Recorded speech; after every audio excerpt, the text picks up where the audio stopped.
Live edition of the Patriots Beat podcast here on CLNS Media. I am Mike Kadlick, joined by Alex Barth. The first offseason show. We've called it an offseason show all year. That's exactly what it really is, and so we're going to get right into it. The Patriots season is over. Patriots season came to an end in Buffalo this weekend. 35-23 final score. The Patriots kept it tight for a little while. Sort of fizzled out towards the end. Some key special teams mistake. I'm sure we'll get to all that throughout this entire offseason. But again, let's first talk about that Bills game, and then we'll get into kind of what we need to see this offseason. What do you think? Well, first of all, let's talk about Nyheim Hines, because as much as a Patriots fan I am, and I want them to win and make the postseason because it's better for us in this job as well. The way Nyheim Hines took that kick return at the beginning of the game was just poetic. It was outstanding. I thought it was the perfect way to continue on this amazing, Damar Hamlin story and journey. What do you think of that? Yeah, I mean, that's, going to be right up there with the all-time heart-stirring sports moments, right? The first one that came to mind for me was the D. Gordon home run, right? After Jose Fernandez passed in Miami. You also have the Red Sox walk-off against the Royals after the marathon bombing, right? That's right up there with those. Yep. So a cool moment to witness. Obviously unfortunate that it knocked the Patriots out of the playoffs. And we'll get into the special teams unit. But you're gonna be seeing that on highlight tapes forever. Yeah, so Patriots off. Let's start with the offense. Let's start with the Bills game, and we'll get into the whole offseason plan. Let's start with the offense. I didn't think I thought Mac Jones played a good game. I've seen a lot of Twitter discourse and, reactions with the 3 interceptions, but Mac goes 26 of 40 for 243 yards, 3 touchdowns, 3 interceptions. All 3 interceptions I didn't necessarily think were his fault, especially the one in the end zone, 3rd and 19 to Hunter Henry. I thought that you have to take a shot play there, Alex, and that's basically what he did, and it didn't work out his way. Many things have sort of led up to that this season. The fact that doesn't get completed, and it all sort of came out in the water there, I guess. So, what do you think of how Mac played in the offense as a whole? Because again, they were tied at half. Is that correct? So they go into the halftime tied. Yeah, I thought that game was kind of the perfect microcosm of the Patriots season, where there were flashes, and when we sit here and we talk about, hey, Mac can still be the guy. Hey, it's too early to move on from Mac Jones, all of that. When we sit here and talk about that, a lot of what you saw in that game is what we're talking about. But there was too much to overcome at the end of the day. You talk about that 3rd and 19 interception. Right. Oh, what's he doing throwing that ball? Well, how about don't get into 3rd and 19 to begin with? Don't run a draw on 2nd and 20. Right. Don't commit that penalty. And I don't know how much we need to talk about the Bills game, Mike. We can get into it more if you want, but this kind of perfectly encapsulate this take that Patriots fans have right now that is driving me up a wall. And I talked about this on the Sports Hub Patriots podcast, which is up right now on 985thesportshub.com. And I want to bring it to this show as well. And I'm going to bring it to Catch 22 with Evan Lazar on Thursday, because it is so freaking frustrating. This disqualifying trait that Mac Jones has in some people's eyes, that he can't overcome the flaws. And that's the reason to move on from him, that he can't overcome all these flaws. I don't know, Mike. Maybe it's just me. Maybe I'm in the minority here. Maybe I'm wrong.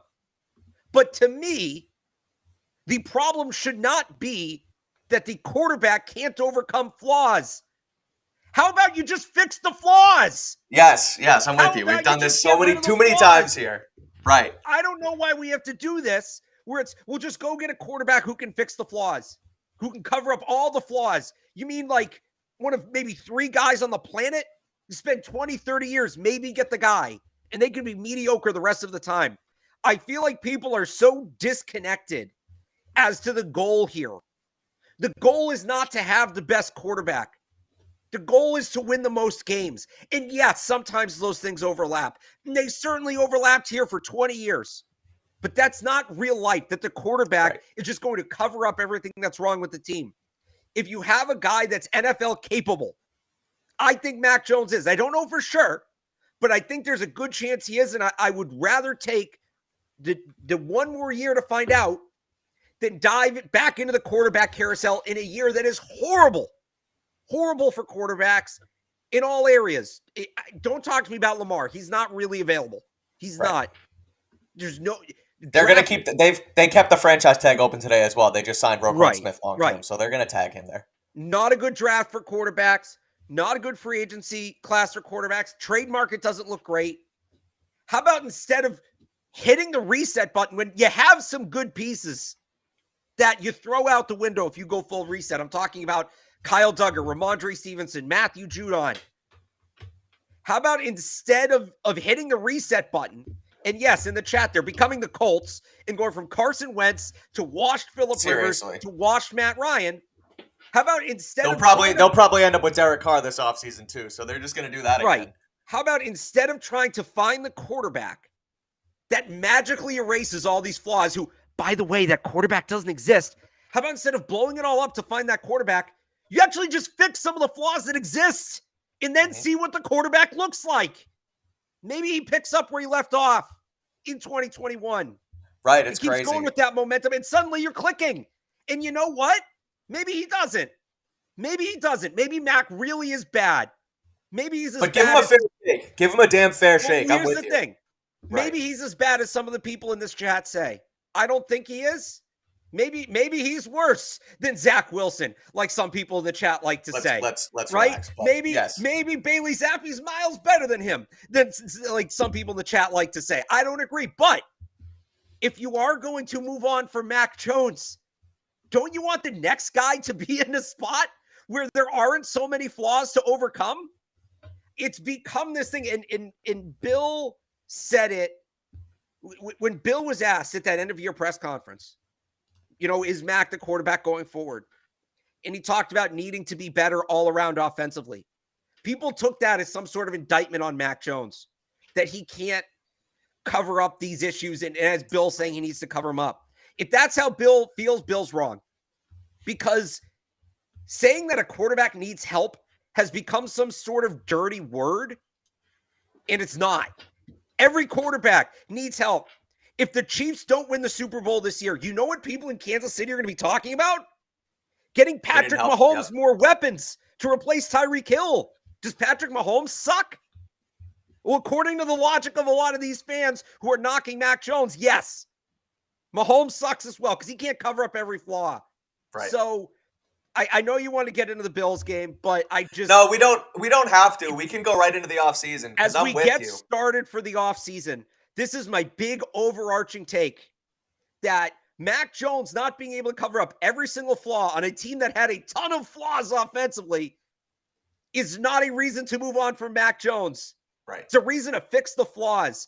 I don't know why we're trying to go all the way around the building to get in the back door when the front door is wide open and right in front of us. That's my rant.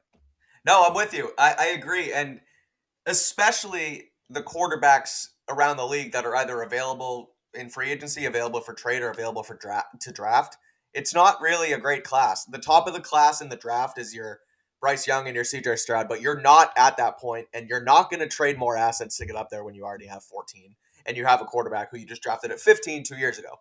Derek Carr is a worse, more expensive Mac Jones. Lamar Jackson and older. is not, don't forget older. Older. So that's going to be a quick fix. Why would if Derek Carr saw what just happened here a year ago, why would he even want to end up here anyway, right? I mean, it could happen via trade and things like that, but I just don't see that. And then as far as Mac Jones goes, they literally did nothing for him this year. You look at the tape from his rookie year, he's a confident player. He has, better pieces around him, especially on the offensive line, and he has a competent offensive coordinator who's able to, curate an offense around him and run plays back to back to back. That makes sense. Get down the field and score touchdowns. Matt Patricia didn't do that this year, and it would be an absolute debacle, travesty, fireable offense if he's still back here next season.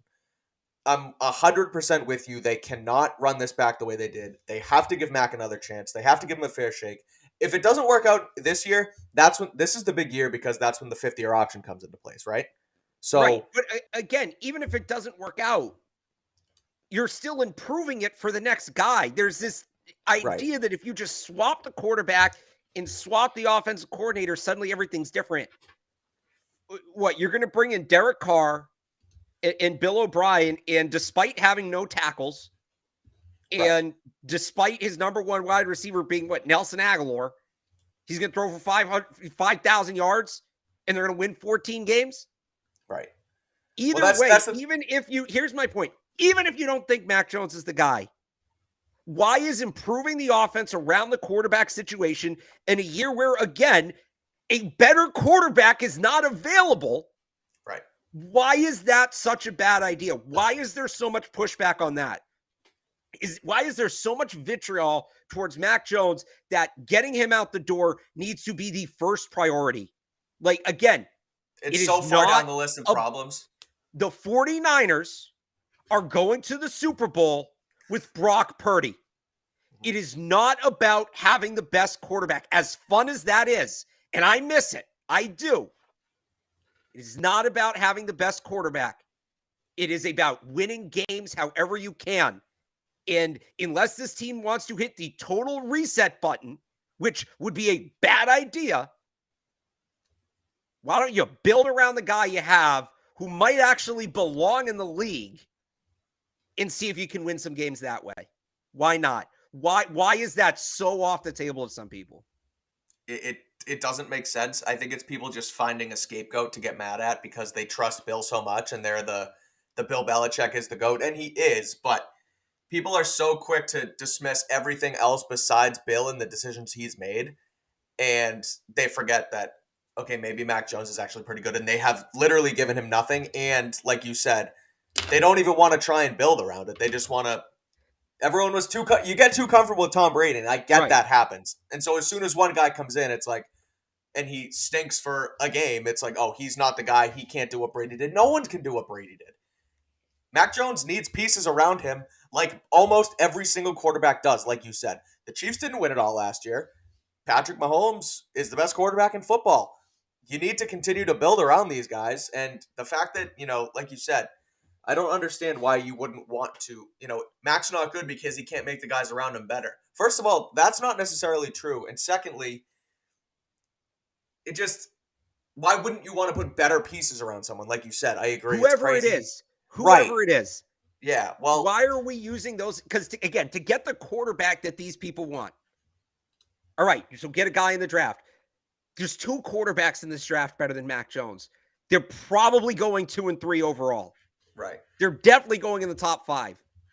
Why expend all those assets when you have those other holes? When you plug one of the, and look, I really like Bryce Young and CJ Stroud. They're not overcoming these flaws. They're not. Like Mac's not. They're not either. So, okay, now you're going to suck with that guy, and you gave up a bunch of assets to go get him. All right, you want Lamar? That's it. That's your last addition.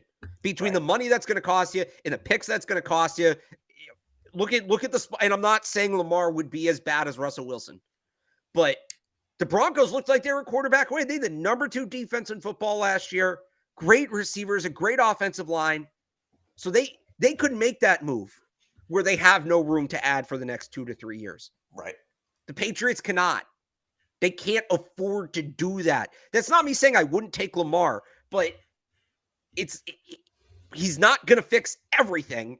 And I just also don't think he's available to them. I just really don't. So, I don't think he's available either. I kind of want to just table that because I don't think that's going to happen. Who do we do? I forget. We did this with somebody last year. There was somebody that clearly wasn't going to be available. It wasn't a quarterback. And everybody kept that. Oh, Odell. We just put a big disclaimer on it at the beginning of the offseason. Let's do this now for Lamar. He's not coming here. He's not. I'm sorry. I love it. It would be very cool. He's not. If he goes anywhere, it's Miami or San Francisco. I really think so.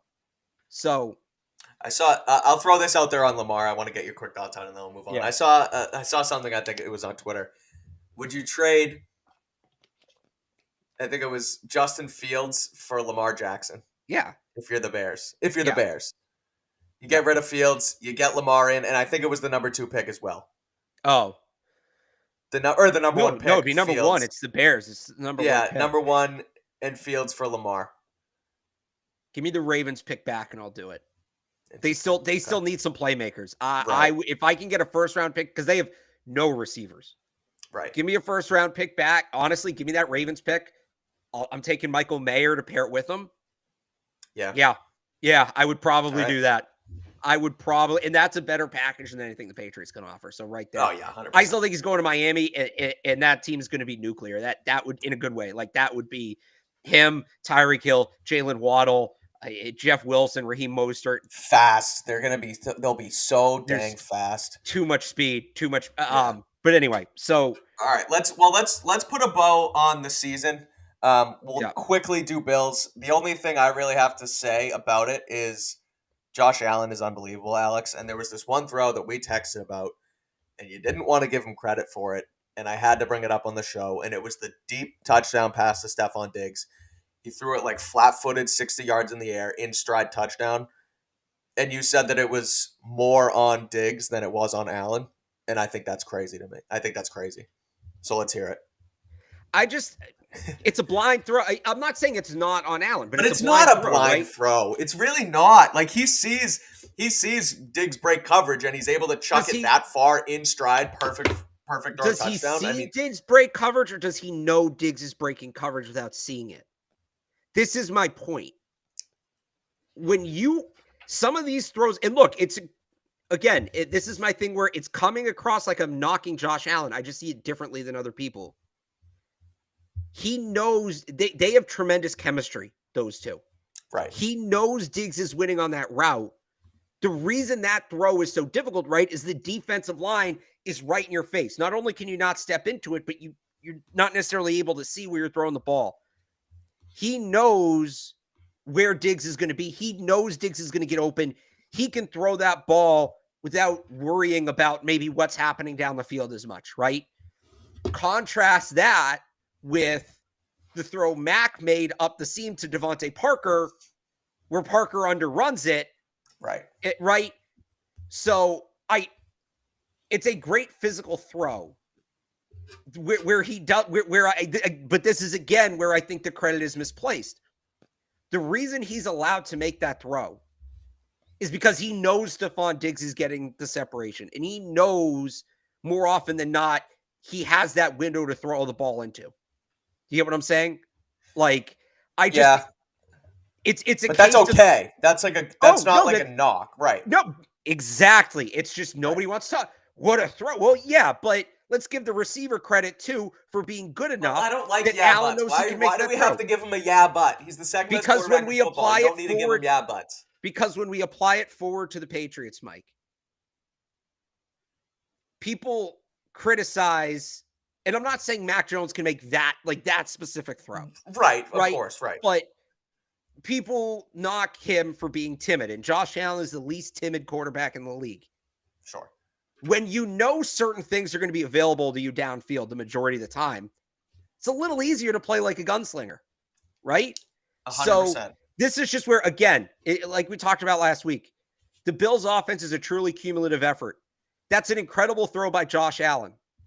He was making that same throw 3 years ago and getting picked, making it because he was throwing it to Robert Woods and whoever else, right? So this is where it's not all on why did Josh Allen take that leap?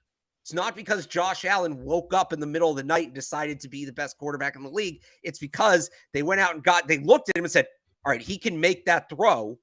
Let's find wide receivers that can maximize his ability to make that throw. And they went out and they got Stephon Diggs. Like, that's where that element of it, of, hey, here's what this guy does really well. Let's figure out ways to make that a huge part of our offense. Sure. That element of it is what gets overlooked. And that is something, again, to apply it forwards, the Patriots have done a really bad job of doing. Not in the sense that they need to give Mac Jones an opportunity to make that throw. He can't. But they haven't done a great job of maximizing the things Mac Jones does best. And if you want to be a good offense, a great offense, you need to mold it around your quarterback. And again, that comes across to a lot of people as a knock on Mac. Why do they need to play to his style? Every quarterback in the league, Josh Allen, Patrick Mahomes, Tom Brady, Lamar Jackson, all of these guys, the offense is built to maximize their skill sets. It's just what smart teams do. They did it with Mac in 2021. They didn't do it with him this year. So that's my point, and that's my thought on that throw. It is a great throw, but it helps that they have wide receivers that maximize his ability to cash in on that throw. And the Bills have done a very good job of putting the right pieces around him to maximize him. It's him or Lamar as the most maximized quarterback in the league. Sure. Allen's probably and Brock Purdy. And any Niners quarterback. Yeah, but right. Allen's probably the most maximized in terms of the personnel. Lamar's probably the most maximized in terms of the scheme. Does that mean they're bad quarterbacks because the offense is built around their skill set? No. Just makes them look better. It just makes you get to see who they really are through their strongest traits. And that's what I want to see the Patriots do with Mac Jones. I'm with that's you. It. Talking about right. Yeah. Talking about timidness, I want to relate it back to the Pats too, because I that's the best answer you could have gave for the Josh Allen knocks. Yeah. Least timid quarterback in the league is not a knock. People will call that. I don't think it's a compliment or a knock. I would call it an observation, but I know I'm right on that one. Situation around you and confidence and not being timid and being able to go out and sling it is a huge part of playing quarterback at any level, right? And so I compared two plays, and I tweeted out a video of it earlier if you want to go check it out on my Twitter, of a play Mac made in his rookie year to Kendrick Bourne for a touchdown against Cleveland, and I compared it to the interception against Hunter Henry, because his rookie year in a system that made sense to him was more curated to his skill set with a better offensive line and a coaching staff and a coach in Josh McDaniels that, allowed him to be confident in the plays that he's going to make. Mac Jones was able to sit behind a perfect pocket, set his feet, and rip a touchdown pass to Kendrick Bourne on 2nd and 5 on a shot play right in between, I think it was a corner and a safety for a touchdown. Perfect. That's what you should be able to do. That's what you're confident in, because that's what you practice, and those are the types of plays you run, a shot play on 2nd and 5. When the Patriots run a draw on 2nd down or whatever it was, end up in 3rd and 19, Mac's behind and getting rushed by the Bills against an offensive line that, isn't blocking them up rather well pretty much all game and all season, really. So your confidence gets shot all season. You still have Hunter Henry, I guess, open, but you take a shot down the middle. Your feet aren't set and it gets intercepted on 3rd and 19 because that's the only answer you have. That's not on Mac Jones. That's on them not continuing to build the system around him. It's basically the same play. A year ago, Mac made it. This year, he didn't make it because of everything that's around him. I don't knock it on him necessarily. So I'm with you. Relating it back to Mac, this thing ain't his fault. They need better weapons around him. They need an offensive coaching staff around him. And that's basically priority number one here going into the offseason. Do you have anything else on the Bills before we get into offseason? No, so I would say and by the way, I tried to do my show on the Sports Hub earlier today as like a season recap and Bills recap, and it just devolved right into offseason talk. This is just what it is right now. Right. Well, let's do this. All right. So to be fair, we're talking about, all right, instead of finding a quarterback who can cover up the flaws, fix the flaws. What are the flaws? How do they fix them? I think it's only fair that we answer those questions if this is the plan we're pitching. So give a solution to the problem. That was like my tease. That was me teasing. Like, let's get into the offseason. Oh yeah, okay. Yeah, I'm saying all right. So if we're gonna, all right, Mac's not the problem. You got to fix the flaws around him. Like, because I always say that, right? I always say if you don't think Mac is the answer, you need to tell me who the answer is. You 100%. Can't say you want to move on with Mac Jones without telling me what the plan is on the other side. So to be fair, I'm saying stick with Mac Jones and work on the rest of the roster. So I don't want to be a hypocrite. I don't want you to be a hypocrite. So let's give the rest of our plan then, so that people have it. First off-season show, I'm still getting into your teases and transitions. We'll get you there. Yeah, it's tricky to transition from the co-host spot. I just thought it was a clever line. I wanted to throw it out there, but yeah. Before we do it though, we have a new sponsor alert here at Patriots Beat, and that's HelloFresh. So I'm going to quickly talk about them, and then we'll get into the Patriots off-season plan. It's the new year, and we've all got New Year's goals. HelloFresh is here to help you achieve them. Skip the grocery store and take control of your time and budget with delicious recipes delivered right to your door. Looking for an easy way to eat well and save money this year? Cut back on expensive takeout and delivery and get started with HelloFresh. You'll love how fast, easy, and affordable it is to whip up a restaurant-quality meal right in your own kitchen. With HelloFresh, eating well in the new year can be stress-free and delicious. With over 35 weekly recipes, they have the options you're looking for to help you achieve your goals. Choose calorie-smart and carb-smart recipes, or even customize select meals by swapping proteins or sides, upgrading your proteins, or even adding protein to a veggie dish. Eating well is at the top of your mind this month, I'm sure, as it is for mine. The end of the year got a little bad with those Gillette Stadium catered meals, the big buffet. It's tough to not eat all the junk they give you down in Foxborough. Yeah.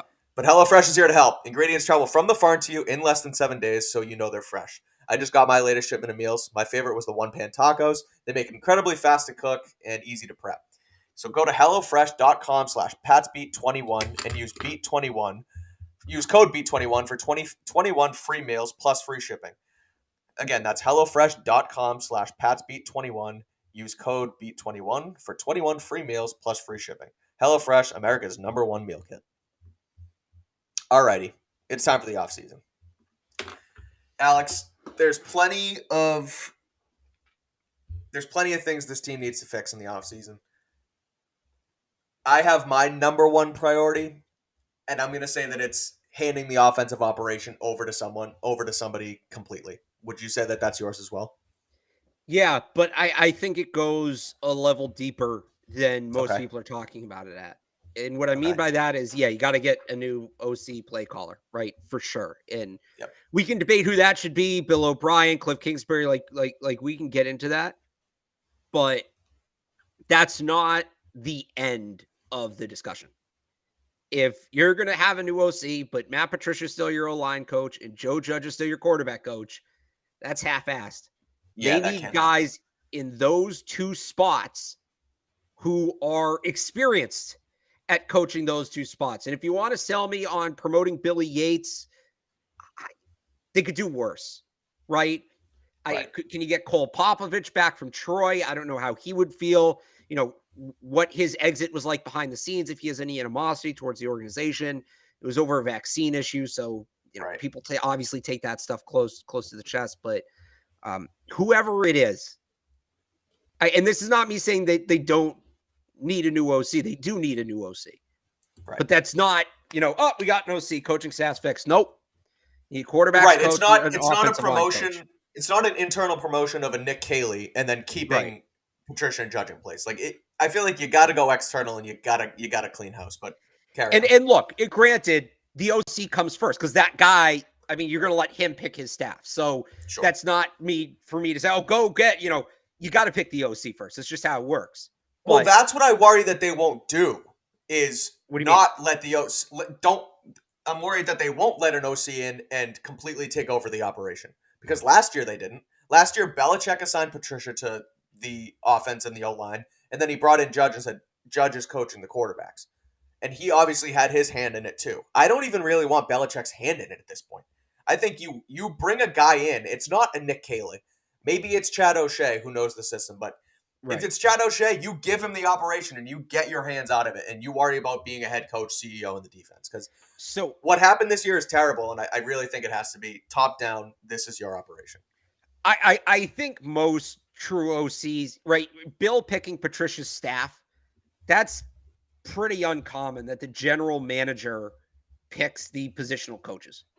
Right. And even as the head coach, Bill's obviously going to have a say, certainly. Sure. But that was, Bill setting the whole thing up. If Bill O'Brien has enough clout that if he comes back here, he gets to build his own staff, I would think, right? If that opportunity is not afforded to him, I don't think he would come here. Fair and then, point. Then you have a much bigger problem, right? Then you can't land an OC. But to get the kind of guy this team needs, I think Bill is going to have to afford that luxury to whoever he hires. So I get where you're coming from with that concern. I just, logistically, I'm not sure it would play out that way. Right. Then again, logistically, I didn't think Bill O'Brien would be the play caller last year, so who knows? But I just, as soon as that offensive coordinator is hired, I'll celebrate for a minute. And then it's, all right, who's coaching Mac? Who's coaching the offensive line? Who's coaching your first-round pick? Because that first-round pick better be a tackle. Should be a tackle. There's a little wiggle room there, but should be a tackle. Depending on who's available and how it falls, but yeah. Yeah, so, it's the coaching staff is definitely at the top. I saw you had your 4-point plan. You posted on CLNS today. I'm working on my 10-point plan. It'll be up next week. Perfect. Not to brag, not to one up you. We keep it simple. Keep it simple. Stupid over here. Did you do the whole off season or just? I didn't get a chance to look at it yet. So my It was a 4-step plan to fix the Patriots, and it was basically it's the beginning, but it goes into the draft, and they were hand the offensive operation over completely to somebody else, acquire a proven veteran for Mac Jones, which we'll get into, fix the lack of discipline in the special teams operation, and then nail another draft was number 4. So okay, so I went a little. I probably split some up that I could have, but that one of those in there, I think it was your third one.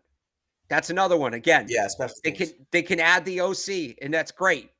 You got it. And I really like Cam McCord. I do. I think he's super passionate about the game. He's always been really good with the media. He'd be a great assistant special teams coordinator. But it's just at a point where, man, you'll have 2 kickoff return touchdowns in one game. There's no coming back from that. So it's offense coordinator, special teams coordinator, quarterbacks coach, offensive line coach. Those 4 are must fills for them this offseason. I'm with you. And I think so coaching staff, yes. And I think there's actually, I talked about how there's not there shouldn't be an internal fix at offensive coordinator. And I think I mentioned this last show, but there is an internal fix at special teams. And I think that is, look, Joe Judge, do you still want a job here? You can have the special teams coordinator job back because we're cleaning house on offense. I'm sorry. There's no place for you. You can go look elsewhere, or you can come back here and be our special teams coordinator again because he was here for a long time. It's one of the reasons he got a head coaching job in the first place in New York was because he was great with that unit. Especially with guys like Matthew Slater probably gone. I think that would be huge to just basically give Joe Judge his unit back. And I think that's likely where they're going to go. And I think that's the way you sort of have to handle that this offseason. I just worry about them being goofy with it. Like Judge's last year here, remember, he was also the wide receivers coach for no reason. It was because O'Shea left, right? Is that kind of what happened? Yeah, but like that's... No, I'm not saying it was right, but... Right. I'm worried we're going to get offensive coordinator... I'm worried we're going to get special teams coordinator and quarterbacks coach Joe Judge. Like... Do you really think they're going to do it again? Is that like... I don't know if they can. After this year, I can't rule it out. Like, if he's just the special teams coordinator, fine. He can't also coach a position on offense. It's not, when they did that in 2019, it was really bizarre. Like, that's just not how anything works. I don't really know how that setup worked at the time. At some point, he's going to leave something unattended. Right. Because special teams and wide receivers are both working during the week simultaneously. So I don't know if they just threw that on his on his resume to help him get a job and he didn't actually do it. And it was all Troy Brown or whatever. But like, you can't be doing stuff like that anymore. That leash is gone. The wiggle room to do stuff like that is gone. So if Judge is just a special teams coordinator, fine. Like you said, he's very good at that. He is. Right. That period. That's the end of the job title. Special teams coordinator, period. Full stop. No wide receivers coach, no quarterbacks coach, no special advisor, special teams coordinator. They can do it period. And I know we're supposed to talk about what we think they do and not what we think they should do or whatever the saying has been. But I really doubt, and I hope I'm right because Bill Belichick is the smartest coach in football history, but I hope that he looks at this year as a whole and says, look, we need wholesale changes on offense. So let's get into that. Alex, let's pick your offensive coordinator since I kind of want to put you on the spot here. Yeah. Let's go 5 options because this is another thing I wrote about today on CLNS. We have Cliff Kingsbury, Bill O'Brien, Zach Robinson, Nick Caley, and Chad O'Shea. Those are my 5, and I ranked them on clnsmedia.com. You can go check that out. If you had to pick one of the 5, who would you pick and why? Wait, go through one more time. Okay, so it's Chad O'Shea. Yeah. Nick Caley, internal. Zach Robinson. Yeah. Bill O'Brien, and Cliff Kingsbury. I'd probably go Zach Robinson. Okay. I like what that Rams offense looks like. It would be another adjustment, but I mean, I look at kind of what Baker did down the stretch here, right? And can Mac get that kind of boost? they were really creative. They did a lot in terms of, like I talked about before. I thought they did a really good job of maximizing their players' skill sets. And look, they had a lot of talent on that roster. And guys got hurt this year, obviously, but they had talent on that roster. But everybody was playing like everybody was in a position where, hey, this guy's pretty much only doing what he's best at. So the reason I go Robinson over O'Brien, and I think this is probably what you were leading me towards in the next conversation. I see a lot of people in the chat asking about this. We're going to get to that right after this. I want DeAndre Hopkins. Me too. I want him. And I don't know what the relationship's like. I actually did some research on that earlier today. Hopkins refuted some of those reports, not struggling. Like, tell me what you make of this. So there was the reports that they didn't get along, and I don't remember the specifics. There's something about bringing baby mamas to the facility or something like that. Yeah. Hopkins was interviewed by ESPN about it. Do you have a bad relationship? And he said, and the quote was, "There was no relationship.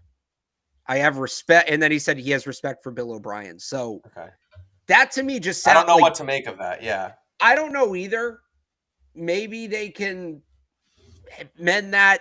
Like, my first thing would be figure out if you can mend that bridge and get O'Brien and Hopkins. That would be my first choice. But if I have to pick between the two, and I've been on record for this, give me Hopkins and really any of the other four guys on that list. I don't know about Kaylee again, just because the internal thing. Internal freaks me out. I agree. But it just feels like an option because I think he got screwed last year when everybody else went to Vegas. And honestly, I'd probably take Troy Brown over Nick Kaylee if we're going internal. Okay. But give me Hopkins and any of the other four guys on that list. If it's with Hopkins over O'Brien and Brandon Ayuk, right? That's how I'm going to lean. So I'm going to go with what I think is a slam dunk, and I think it's Cliff Kingsbury. He's not a good head coach. He's shown it. He showed it at Tech. He showed it in Arizona, obviously. He signed. Have you seen his record after Thanksgiving going back to Texas Tech? Like his record before and after Thanksgiving, it's ridiculous. He clearly sort of just veers off towards the end as a head coach, I think. I don't love his attitude as a head coach and as a leader, but he calls a hell of an offense. You go back to guys like Case Keenum, who was the best passer in college football history at one time. Johnny Manziel at Texas A&M, winning the Heisman. Patrick Mahomes, he literally coached up Patrick Mahomes at Texas Tech. They were the most prolific offense in college football. And then he went and he has Kyler Murray. And yes, that relationship and that whole thing tailed off at the end. But there was a time where Kyler and Cliff were cooking out in Arizona and making things happen. I think you look at that, it wasn't an air raid, but it was a spread style system that Mac ran at Alabama. If Cliff can come in and run something similar to that with Mac and make it easy for him as a quarterback, I think that would be money with him in this system.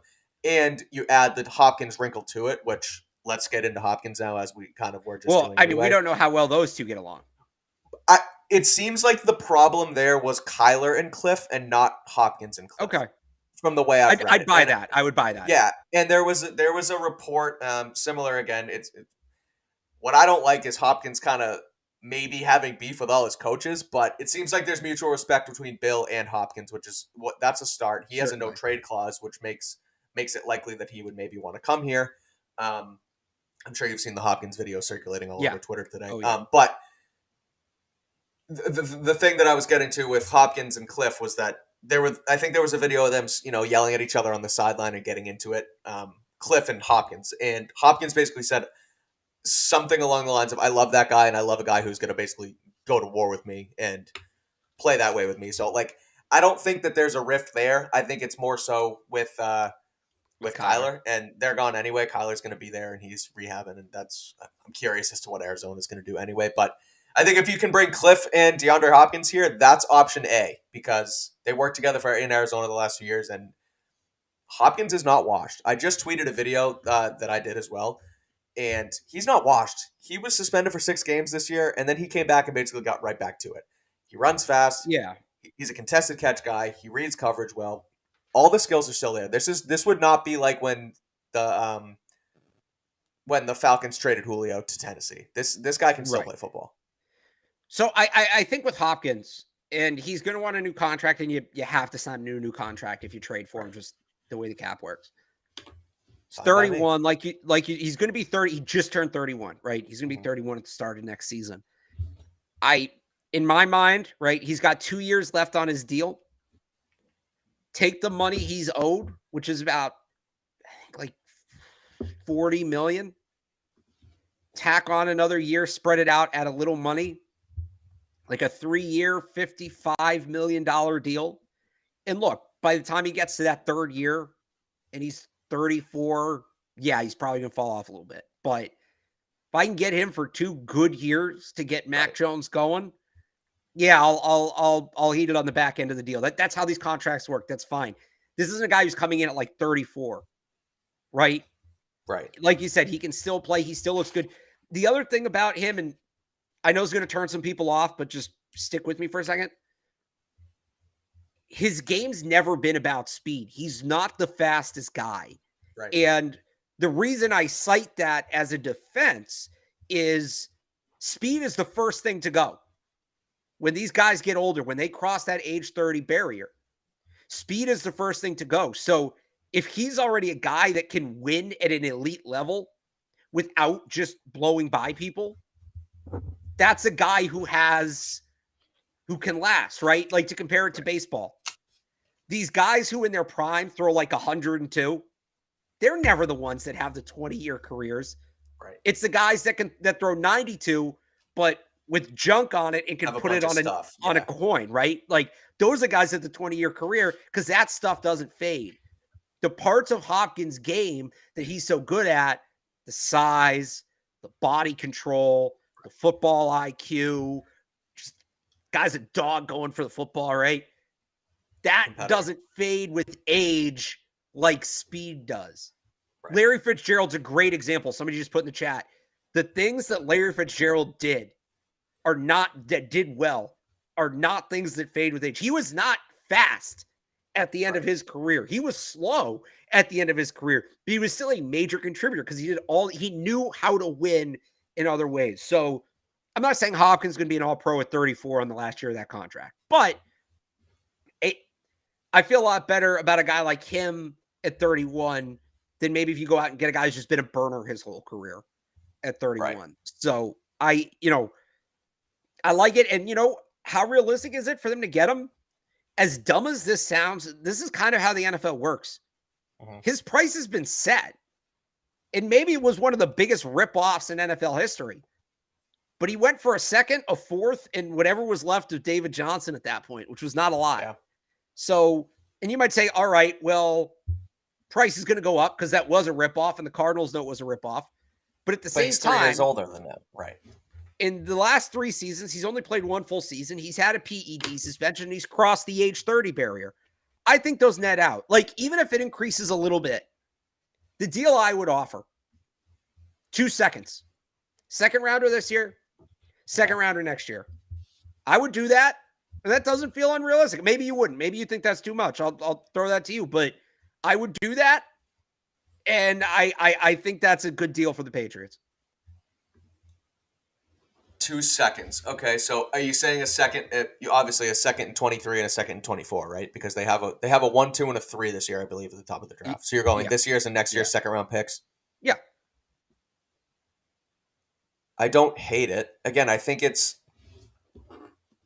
worth having a guy where you bring in whoever it is at offensive coordinator. And like you said, he's not going to be a burner at 35, 36. He's not going to be this guy he's not going to be here long. But if you can use him in this system that whoever comes in, puts in place, give Mac Jones, a guy like DeAndre Hopkins, as a legitimate security blanket, not a Jacoby Myers, Ramondre Stevens security blanket, like a legit guy who you can, the way Joe Burrow uses Jamar Chase, right? Someone who he trusts and knows. That's what Hopkins will be in this system. If you give that to Mac Jones for a year or two, literally just to give him his confidence back, it's worth it. So I'd say it's worth 2 second-round picks. Right. This is actually exactly what I was talking about before with Josh Allen. Mac needs the guy. Remember the Kyler quote? Shit, hop down there somewhere, right? Yeah. Mac needs the guy that when it's all falling apart around him, I don't need to see what it looks like. I know if I throw the ball in his direction, something good's probably going to happen. Right. Like, that's the guy Mac needs. and Hopkins is like as much of that guy, right? Exactly. You also like look at the game Jarrett Stidham had, right, against the Niners, who are good. Why did Jarrett Stidham play so well in that game? Because he had nothing to lose and he had one of the best 50-50 ball receivers in the league. So what's he doing? He's just blindly throwing it up to this guy who's great. And more often than not, it works because the guy's that good. So again, like Hopkins to me is that guy right now. I don't know if he'll be in 3 years. Yes, I'd like to get somebody a little younger, but this is who's available right now. Right. I think he's as close as you're going to get to that guy. And it would do wonders for not just Mac, but the offense as a whole. Well, and you look at, and we'll do draft coverage all spring long here on Pat's Beat. So, I mean, we won't get into it as much right now, but you look at guys at the top of the draft like Jackson Smith and Jigba and Jordan Addison. And if they're there, and depending on the way the draft board falls, take one of those guys at 14. But they've brought in N'Keal Harry in the first round. They brought in Tyquan Thornton in the second round. And, the jury's not out on Tyquan yet, but the teams that succeed with young quarterbacks on rookie deals are your Buffalo Bills, who bring in a Stephon Diggs to get Josh Allen back on track, and your Miami Dolphins, who bring in Tyreek Hill to get Tua back on track, and your Eagles, who bring in AJ Brown to get Jalen Hurts back on track.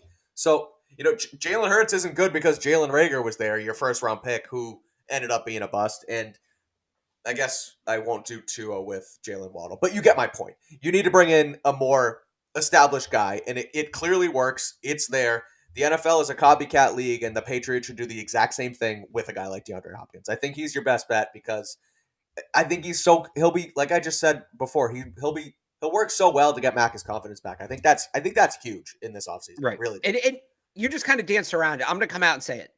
They can't develop wide receivers. They can't. So they took Tyquan in the second round to see if that would work. I wasn't opposed, right? Hey, let's see if we can make this guy work, right? They tried Nelson Aguilar. Hey, this guy's coming off a career. Like, no more let's see. No more, well, this guy, on the margins and this and that. No. They've tried it all those different ways. I love their depth at wide receiver. Kendrick Bourne's going to be back. He said he's not going to request a trade. They still have Tyquan. They still have Devontae Parker. That's a really good 2, 3, 4. Anybody who's not instantly the one in that group, don't muddy the depth chart because you're just going to end up like de facto benching Kendrick Bourne again.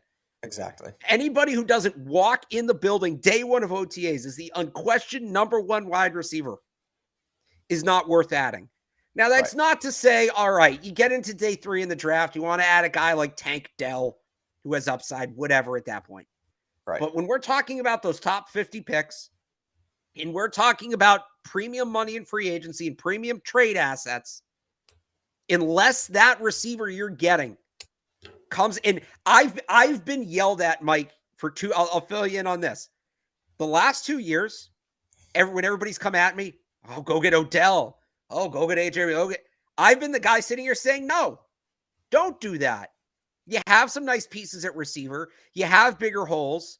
They don't need to force it to go out and get that number one receiver. I've been saying that for the last 2 years, and I've caught a ton of heat for it. I said the time will come. Yep. It's time. Now's the time. Yeah. It's time. Right.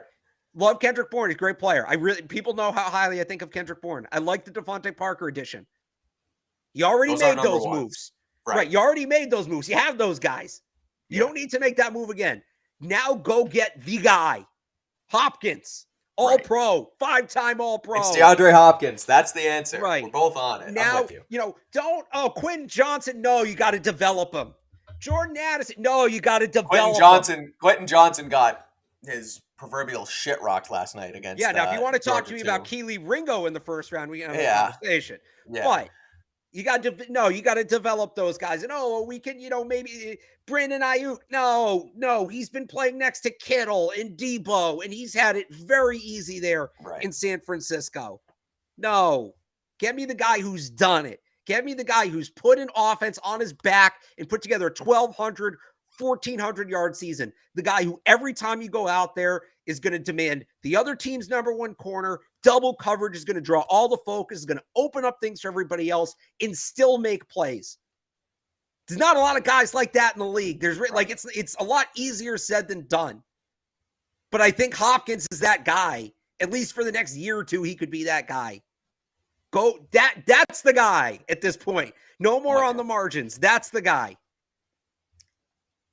You said it best, right? I mean, I don't think maybe you and Evan disagreed a little bit more on this show, but I'm fully with you on DeAndre Hopkins. I think he has to be their number one priority. Evans out. Spoiler alert: Evans out on Hopkins. Oh, shocker! So why? He hates fun. That's fair. I don't know. I like fun. That's why you needed me here on Patriots Beat all along. He might be more out in terms of whether or not it will happen versus whether or not it should happen. But I got a nice little eye roll from him when I mentioned it to him earlier. So ridiculous. Well, hey, that's why you're here now. Exactly. He'll be able to break down the cover 6 nonsense, but I'm here to tell you that the Patriots need DeAndre Hopkins to chuck it up to him in the end zone and score touchdowns. So, where was I? I was going somewhere with the offense, and I lost my train of thought. All right. Well, okay. I think we discussed the wide receiver position enough, right? Right. Might not even be the biggest need though. On offense. Offensive line. Tackle. And I think that's where you go to the draft and you go with pick 14 and you pick it and stick it, as Tony Maz says on 98.5. Yeah. And you just take whoever falls to you, whether that's Paris Johnson, whether that's Peter Skoronski. Like, I don't think that's I don't think it's really a difficult decision. It's really not. And look, you could maybe talk me into a corner with that pick. It's the only wiggle room I'm really looking at here. But they need Isaiah Wynn's contract is up. He's gone. Like, I'd be shocked if he comes back. Sayonara. Trent Brown has 1 year left, but he didn't look good last year. This is a classic sign one, draft one. It's a good year for tackles in free agency. It's a good year for tackles in the draft. Somebody in the chat said McGlinchey. Yes. Sign Mike McGlinchey and then draft one of these tackles. So I think, personally, there are 4 potential franchise tackles in this draft. 3 left tackles and a right tackle. Paris Johnson, Peter Skoronski, Broderick Jones, and DeJuan Jones. Now, DeJuan Jones might go in the second round because he's a little less experienced. I'm higher on him than most. So if you wanted to tell me Keely Ringo and then DeJuan Jones, I could listen to that. But sign it. I think 2 tackles should be 2 premium additions this offseason. Sign one, draft one. They have to do it. And I'll go back to it. Whether you think Mac's the guy or not, don't you want whoever the quarterback is being protected? So seriously, right. If you sign McGlinchey, that's probably a 4 or 5 year deal, right? I'm just looking up free agents coming up too. There's also guys like Orlando Brown out there. I take Orlando Brown. Yeah, it looks like Andre Dillard from Philly as well. So McGlinchey just feels like a Patriot. I agree. But because he's got the bar, like him and Cole Strange on the same side with the 1 bar, that would be outstanding. You sign a tackle to a 5 year deal, right? You draft a first round tackle. That's a 4 year contract with the 5th year option. You are good at a premium, expensive position for half a decade. And then you got Cole Strange for 3 more years. You got David Andrews for 2 or 3 more years. You got to figure out what you're doing with Michael Onwenu, but he's a guy I think they can extend.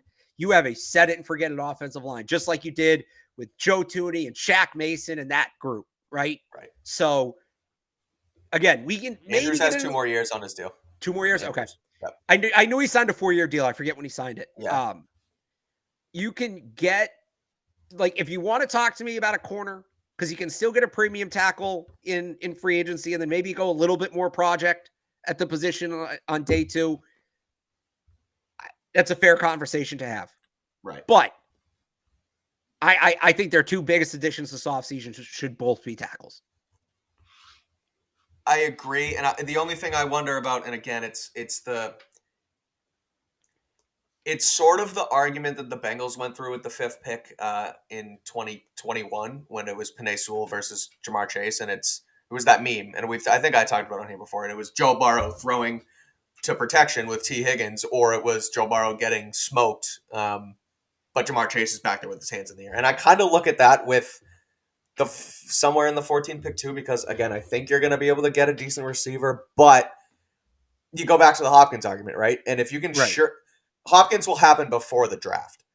So you get Hopkins in here, and that would probably happen mid-March. Hopkins. Would be Right. So I mid-March. saw someone ask that question in the chat too. If Hopkins would happen, I mean, there's a chance there's the like what happened with the Rams 2 years ago when they agreed to Stafford like a month and a half before the deadline. But Yeah. realistically, you're looking at like mid-March for something like that to happen. They have to get, but here's the thing, they have to get him off the books before the draft because that $30 million cap hit kicks in. So Right. it could be reported sooner. It would be official in March, but they have to get him off the books before the draft. That could not be like a draft night. Let's see how the board falls trade. Right. So that's where I sit. If you get Hopkins in here, you go for the tackle. And if you don't get Hopkins in here and you don't sign Jacoby Myers, which I don't think they will at this point because he's going to get a bag. And I know he said he wants to come back. Maybe he takes a team-friendly deal. Maybe Bill realizes that he's pretty damn valuable and that him and Mac have a decent connection. But I don't think it's very likely. So, again, if you don't get if you don't get the wide receiver, you see how that falls. It all depends on how it falls. And we're going to do Pro Football Focus mock drafts all spring here. So we'll get into all those and sort of different scenarios on who goes where and why. But yeah, I'm with you. I think tackle's huge because Mac was, I mean, that goes back to the confidence I've been talking about all episode long. It's like, if your quarterback's not confident that he can stand back there, his clock's going to speed up. We talked about that all year long too. You need to get the guy protection. He needs to feel comfortable back there and being able to run his offense. So yeah, I'm with you. Tackles probably number one outside of offensive coordinator. Anything else? I know we're going to do offseason all year, but any quick, off the top things that they really need to do this offseason? A boundary corner, I guess. Boundary corner and free safety. If assuming Devin McCourty retires, like I would take McCourty back. I think people underrate how important that role is, and Kyle Duggar probably could play free if you really wanted him to and be pretty good at it. He's just so good at the role he's in right now.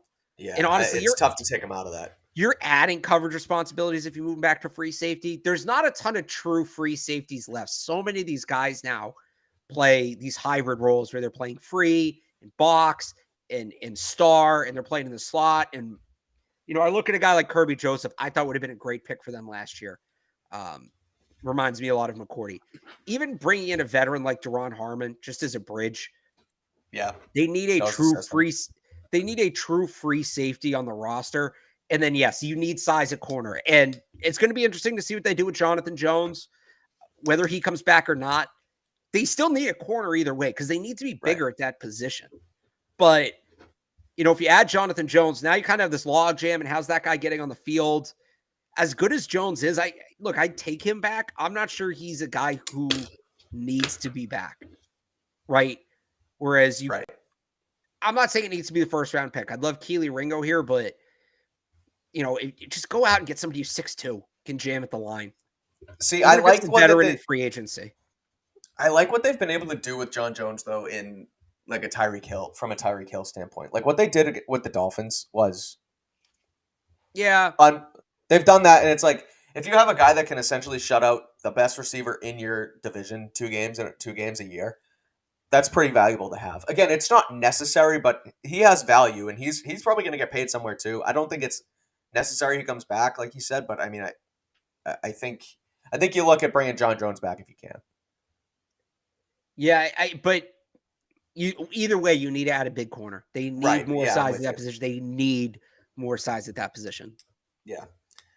Okay. Well, you know what we can do, Alex? What? A Boston Sports Minute to talk about Trevor's story. I'll let you get into that before we wrap up. Again, for everyone watching, everyone in the chat, we're gonna be on Patriots Beat, just like the season, all off season long. We're gonna do draft talk. We're gonna do Q&As. We're gonna do mocks. We're gonna break down the NFL playoffs. It's gonna be all here. So make sure you follow us both on Twitter and subscribe to Patriots Press Pass because we're gonna be here all off season long. And like Alex has said, it's gonna be my first off season here, but it really is an off season show. During the year, it's back and forth with recaps and previews and all that. But this is where we get into the nitty gritty, and that's why you're here. So make sure you subscribe and hang on with us here. Let's do Boston Sports Minute because I want to hear your thoughts on the Red Sox because we've gone up and down all off season long. They let Xander Bogaerts walk. We're pissed off. They signed Rafi Devers. Okay, we're back. But they let Bogarts go, and you think, oh, the middle infield is fine because they'll use Christian Arroyo at second base, and you can bump Trevor Story over to shortstop, but now Trevor Story just has surgery. He has UCL surgery today. Call it what it is. He had Tommy John surgery. Yeah, but it was like minor league Tommy John. No. To be fair. Their shortstop, who's needed this for months, has to get Tommy John surgery and gets it in January. Yeah, I guess I shouldn't give him the benefit of the doubt. So no, he has because they've done this before. Do you remember when Chris Sale got his Tommy John in 2020? March. After he was shut down in August for elbow issues. What's the deal? Is it their training staff? Is it the players? Like, what's the deal? Well, I don't know. I think it's the players. I think they listen to players too much. There was a report out there that Trevor Story thought that with rest, he'd get better. But he did his own research. Ridiculous. Do your own research, Barth. Sorry. the offseason finally felt a little bit good, right? I know. And the reason they didn't pay Bogarts, the reason they don't pay any of these guys, their whole thing about not paying guys over 30 because of durability.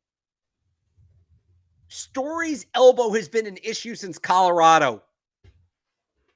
You couldn't have just given Bogarts that contract. I know, it's ridiculous. Knowing that he's kind of nursing something all offseason, right? Like, it's so stupid. First of all, just give Bogarts that deal. We're not even doing this. Right. Second of all, when you know Trevor Story's elbow is a time bomb, maybe up the ante instead of offering Bogarts whatever it was, like $160 million over 5 years. Just not even in the ballpark. And third of all, when the guy you're banking on to help save face and help save the franchise after you let Bogarts go, when his elbow has an issue, gee, Mike, I don't know, I'm not a doctor, but maybe fix it. Yep. Maybe when the shortstop needs Tommy John, don't sign the shortstop that needs Tommy John.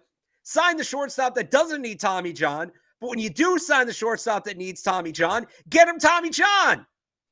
Ridiculous. It's ridiculous. One step forward, 20 steps freaking backwards. It's ridiculous. You're probably going to need a new microphone after this episode, Barth. You've done a lot of screaming into that thing. I'm like fighting, but I'm with you too. My voice has been hoarse all day. I'm just frustrated, man. It's like what's the scenario where you hold in a cold for so long, whether it's vacation or whatever, and then finally you're off. It's like the Patriots. I always get sick at the end of the season. Exactly. It all comes back. No, but look, I'll tell you what Red Sox fans are going to do. They're going to compare it to Robert Williams. Because remember, Robert Williams got we all said the same thing about Robert Williams when we found out like a week before training camp he needed that knee procedure. Right. Why didn't they get this done earlier in the offseason? Well, the difference is the Celtics had the wiggle room of being the best freaking team in the NBA. And they can get off to a hot start in a league where it's easier to make the playoffs than any other league. Right. It's not the same. Just again, when your players need surgery, just tell them to get the surgery. Right. When guys tear their ACL in the NFL, they're literally on the freaking operating room table like the next morning after the game. No, maybe with rest it feels better though, according to Trevor Story. It's ridiculous. So that's where we're at. We're back on the bad stuff with Boston sports. As far as Patriots Beat goes in this offseason, like I said, we're going to be here all offseason, but we're going to be back on Thursday. We're going to do we'll preview the NFL playoffs because those actually happen still, even though the Patriots aren't in it. Super Wild Card weekend coming up, so we'll preview all those games. We'll also do a Q&A on Thursday. We answered what we think are the Patriots' problems heading the offseason, but we also want to hear from you guys in the chat. So make sure you come on Thursday, ask us questions, what y'all think the Patriots should do, what you want to hear from us. Bring it all. It's all on the table. And that'll be Thursday afternoon back here on Patriots Beat. So until then, follow Alex on Twitter at RealAlexBarth. Read all his stuff on 985thesportshub.com. You can check out all my stuff on my Twitter at Mike Kadlick and read my stuff at CLNSmedia.com too. So Patriots offseason, it's back. Patriots did not qualify for the postseason, so we are on to 2023. Again, thank you all for watching, and we'll